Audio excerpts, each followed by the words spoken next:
back with another one, Off the Chain podcast. It's your boy Moneybag E. I got my co-host, Klimco Productions, and we got artist MAYZE. You already know what time it is, man. What up, Moneybag? Yeah, what up, MAYZE? Appreciate you coming through, bro. I already know. Yeah, we see you working. Definitely Appreciate going that. consistent with it. Appreciate that. All the visuals and shit. Sure. Hell yeah. No, it's about that season, man. Hell yeah. Let us know what's making you go so hard right now. Grind, put out that music and shit. I just been, I've been doing this shit forever, bro.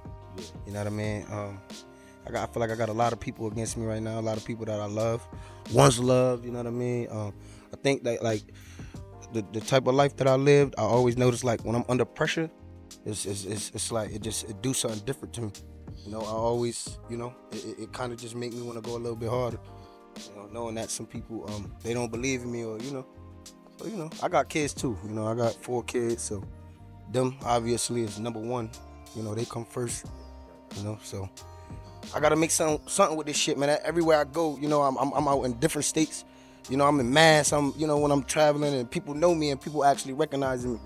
And at one point, I didn't even realize that. I think I tucked myself away in a shell and just kind of like going through life and was away as I started to step out and come back outside more. I just realized like, damn, I'm only getting older, so yeah, gotta put that work in now. Something gotta shake, bro. Hell yeah! I seen you drop one visual that really caught my eye. It was that Heart full of hatred. Yeah, that Friday, that shit was, bro. I'm like, I was so happy you used that. Yeah.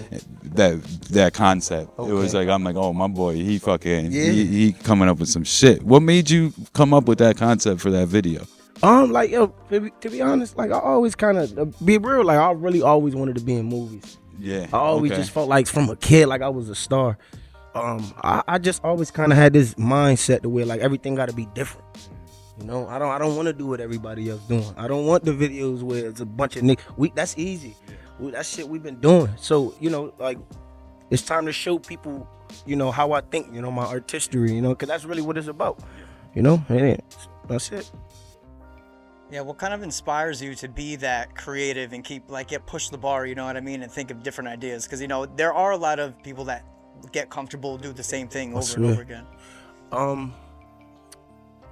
To be real with you, just kind of like, so for a while, I sat back on the scene for a long time, and I just was like observing everything, observing and absorbing, you know what I mean? Because it's something that I want to do, but we from Connecticut at the end of the day, and it's a little bit harder for us if we don't got nobody that's from here that really, that popped, and so, all right, as I'm watching everybody on scene and I'm sitting back, I'm just like, okay, let me just turn it up. Let me do something completely different than everybody that, that's been doing it. So that's where my mind came. That's how my mind worked when it comes to. And how important is that, like that observing and absorbing? There's a lot of people that don't really want to see other people's stuff or watch it because they want to be their own person or think of their own ideas. But how have you seen, other people's ideas influence your own and like help your own originality come out? I'm a fan. I'm a fan of this shit first. I'm a fan first. I'm a fan. I'm a student. So I study, you know what I mean? Like I've been doing it since a youngin', you know what I mean? Like my first favorite rapper was 50, and That's 50 was coming yeah. out with shit like movies and games and just he had a whole different mindset than everybody else, Yeah.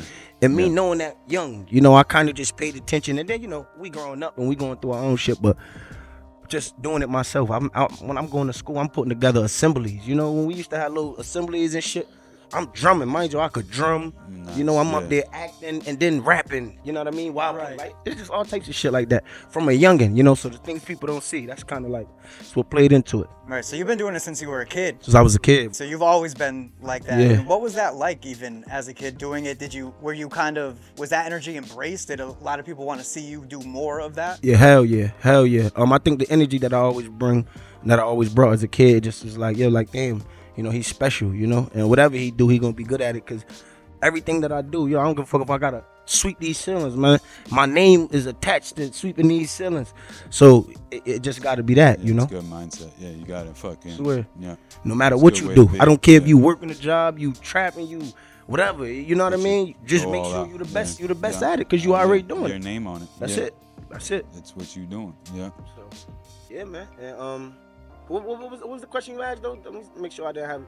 Make sure I covered all corners. Let me make sure that I remember correctly. The question I asked. But it was more so if you had that while you were growing up, did you have that kind of support system or people around you that embraced that energy and encouraged you to keep embracing that and being yourself? Because sometimes people shut that energy down. You know what I mean? And of course you're gonna have them people that of course we got them people that try to do that.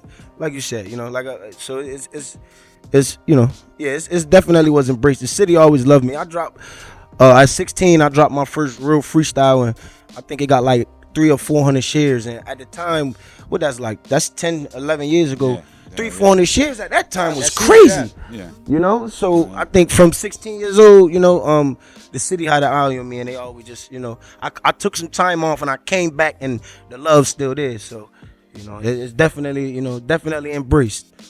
You definitely have a unique style too, you know what I mean? You come with a lot of aggressiveness and passion, and hard lyrics too. What kind of helped you develop that style as well? So I come from an aggressive household, just my mom kind of just being like Mom Dukes and Pop Dukes at the same time, and then who my father is, not to mention my father was dead, rest in peace, he dead and gone, he was fighting when he got killed. So as a boy, as a young man, that shit do something different to you, especially when you're young. So I think I just always had so much to overcome, and like I said, I think I heard once before, like either your fear consumes you or you become insensitive. So I think I became a little bit more aggressive, just to not be scared, you know what I mean? And then I just transferred it to my music. I played football. I was fierce on that field, you know what I mean? So that's just who I am. I can't change that. I can't help it, you know what I mean? So yeah. And what do you got coming up too? I know you mentioned a mixtape potentially coming. You already know, man. So on Tuesday, March 10th, that's on my birthday actually, you know what I mean? I'm dropping Need Therapy, you know what I mean? It's a lot of shit going on, and I feel like a lot of time has passed and progressed, and people kind of want to hear my story.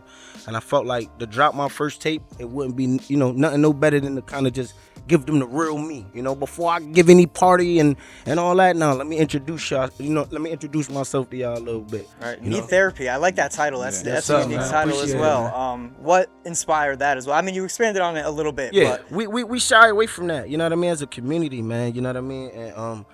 And we getting older. I'm getting older. I'm 27. I got 4 kids. And as we get older, it's just like, you don't realize how much shit, is really fucking with you and fucking with your life. And and if you ain't trying to fix it or better it, it's only gonna get worse. We seeing it. We watching this shit. We got free dirt. We got all we watching all this shit. We watching all this shit and just seeing kind of what it do to us. You know what I mean? As a whole, just angry, killing each other, running around. My brother dead, my father dead. My other brother been shot, my mother been shot. Shit, knock on wood. I ain't never been. So I think that's just all of that. All of that shit. It just plays its part into that, man. So you've been doing this a long time. You mentioned doing it a long time, and you took some time off, came back, and you still seem to get a lot of listens, a lot of views every time you share. You mentioned support that you get. Yes, sir. What is your strategy even to keep a fan base solid, even in times when you're like, I need a break, I need some time off? How do you keep that fan base solid and keep it back? That's a good fucking question. That's a good question. I feel like I think the people just knowing who you are. I think the authenticity, just being yourself, and obviously we're gonna share, just making sure you share your shit constantly, but nonetheless just making sure the people know that who you are, so when you are speaking, they listening to you. I don't think it's really a perfect or bad time, so like you just want to make sure that the people listening to you, and you do that by just remain authentic. I agree. I think that authenticity always shines through. You're always gonna win if you're authentic, in my opinion. So I respect that for real. No, for sure. I fuck up. Yeah. I'm a human being. Yeah. I ain't perfect. I fuck up, but I think people are also, I recognize those fuck ups. I ain't scared. I don't have an ego problem, so I ain't scared to say I fucked up. You know what I mean? No, it's real shit. Yeah. But I'm here, and they know that, and they know, we're just gonna overcome it all. you came through tonight. You laid down, son. Let us know about what song you came through and brought through. I came through and gave them the intro to Need Therapy. You know what I mean? Like I just felt like, that was one of them ones, man. Like I've been sitting on that shit for a little minute too, cause to be real with you, I was supposed to drop this tape about 8-9 months ago. You know what I mean? So I'm glad I didn't, cause it all worked out perfectly. You know, I've been running around. You know, I've been running around the city. Yeah, I see you running around the city too. I see you putting in work with different artists from different states. Swear. All that. Running around Albie Al, you know, shout out to Albie, shout out to Arsenal, you know. Showing me mad love. I kind of went out there and, you know, and got with them. We was out in Florida. How was that experience, meaning look, man, seeing that type of lifestyle? That was like one of my first times, you know, really being around somebody, you know, that's kind of like doing their thing and really on fire as far as, you know, numbers and as the world go right now. So that right there was like, oh, this is all I needed. Yeah, keep going. That's all I needed right here. Keep going. Was to see it, you know what I mean? Because it's we don't get to see shit like this around here, man. Yeah, we don't. Real shit, yeah. So shout out to Albie, shout out to Arsenal, shout out Full Exposure, you know, Stacks, all of them, you know that my man what's his name? Beast, you know, shout out to all of them, man. You know, they kind of like they all made this, just kind of got me in the room, you know. Shout out to them. So yeah, fine.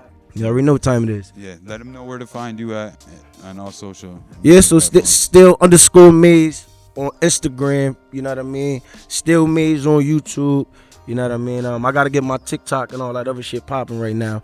I'm old man, I feel like, man, because I'm just like, damn, like, you know, and my kids be trying to, and I'm on TikTok, I don't even know how to use that. Yeah. So you know, get on there. That's it. I do gotta get on there, but when I do get on there, still _MAYZE. It's gonna be the same shit, you know. Right. But Need Therapy on a motherfucking way, man. You know, I don't really gotta say too much more. Just go tap in and go listen. You will not be disappointed. They do not rap like this no more. You know. Shout out to Banger. You know. Shout out to Younger. Oh, and two I just dropped 2 days ago. With my man G Mizzo from Boston. Oh yeah, I seen that video. Yeah, Muddy Waters. Yeah. He's fire. He's from where, Boston? He's from Boston. Yeah, you know. So you was out there in Boston? Yeah, we was out. So we went out there. Yeah. We went out there and shot that with him. Fire. And then he came out here and he shot that with us. So that's what's up, bro. No doubt. We appreciate you coming through, bro. Brother. God bless, man. Y'all niggas keep doing y'all thing. Yeah. You heard? You know, it's all love. Pulling up for real and sharing some shit about you. Definitely. It's Connecticut, bro. We in this bitch together. Kill that shit. Yeah. It's your boy Moneybag E. You can find me at Moneybag45 or warehouse.860.